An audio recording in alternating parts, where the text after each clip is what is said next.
চাকরিটা হলো না তো? সোমনাথ, জীবন আমার দুর্বিষ হয়ে উঠেছে। তিলে তিলে মৃত্যু হচ্ছে আমার।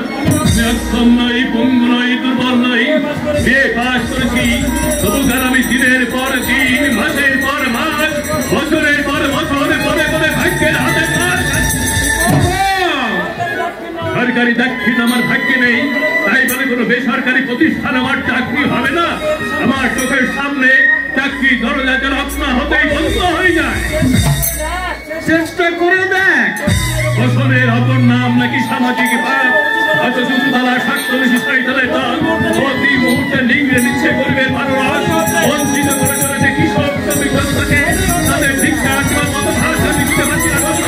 ছবি হচ্ছে আঞ্চলি আর গরিব নেমে যাচ্ছে দায়িত্ব শ্রমিকে, অথচ কেউ তাদের শিক্ষা দিচ্ছে না, কেউ তাদের মুখে। তোর সঙ্গে সম্পূর্ণ আমি একমত, কিন্তু তুই জানিস না সোমনাথ, এই দুঃবিষ জীবন যন্ত্রণায় প্রতি মুহূর্তে মৃত্যু হচ্ছে আমার। বাবা অসুস্থ, ঘরে বিবাহযোগ্য একটা বোন, মা পিড়ি বেঁধে কোনো রকমে বসে হাত থেকে সংসারটাকে বাঁচিয়ে যাচ্ছে। মা যখন আমার সঙ্গে হাতে কাঁপতে ধরে চোখে ফেটে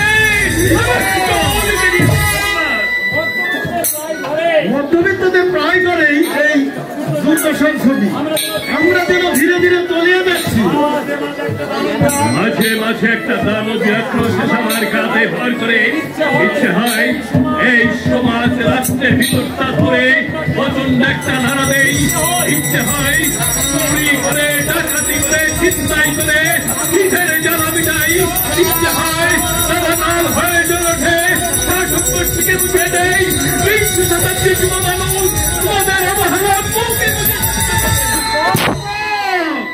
আর ভাবি বাবা দুঃখ পাবেন, মার চোখে ভরে উঠবে বেদনার অশ্রু। মা তো আমাকে মানুষ করার জন্য আপ্রাণ চেষ্টা করেছিল, কিন্তু জীবনে মাকে আমি কি দিলাম? রমার সম্বন্ধে কি চিন্তা করলি জীবন? রমা, রমাকে তুই ভালোবাসিস, তোদের ভালোবাসা ভালোবাসা